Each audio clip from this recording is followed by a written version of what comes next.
தேமுதிக கூட்டணி பற்றி கருணாநிதி தெரிவித்துள்ள கருத்து திட்டமிட்டு குழப்பத்தை ஏற்படுத்தும் முயற்சி என்று பாஜக மூத்த தலைவர் இல கணேசன் குற்றம் சாட்டியுள்ளார்.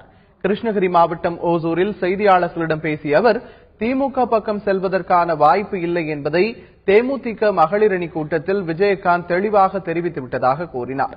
மக்கள் நல கூட்டணி பக்கம் போவாரா அல்லது பாஜக அணியில் சேர்வாரா என்ற நிலையே இருந்து வருவதாக அவர் தெரிவித்தார். இந்த நிலையில் திட்டமிட்டு குழப்புவதற்காகவே திமுக தரப்பில் ஒரு தகவல் தெரிவிக்கப்பட்டுள்ளதாக இல கணேசன் கூறினார். விஜயகாந்த் அவர்கள் எந்த பக்கம் போவார் என்பது அந்த மகளிரணி கூட்டத்தில் அறிவித்த அறிவிப்பு இருக்கிறது. அறிவிப்பு ஒன்று தெளிவாயிற்று.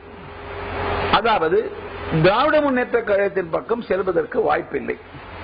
மக்கள் நல கூட்டணிக்கு போவாரா அல்லது பாரதிய ஜனதா கட்சி பக்கம் வருவாரா என்பது மாத்திரமே ஒரு சந்தேகமாக இருந்த நிலையில், அப்படி இருந்தால் போதாது என்று குழப்ப வேண்டும் என்று திட்டமிட்டே குழப்புவதற்காக திமுக தரப்பிலிருந்து ஒரு அறிக்கை தந்திருக்கிறார்கள் என்று நான் புரிந்து கொள்கின்றேன்.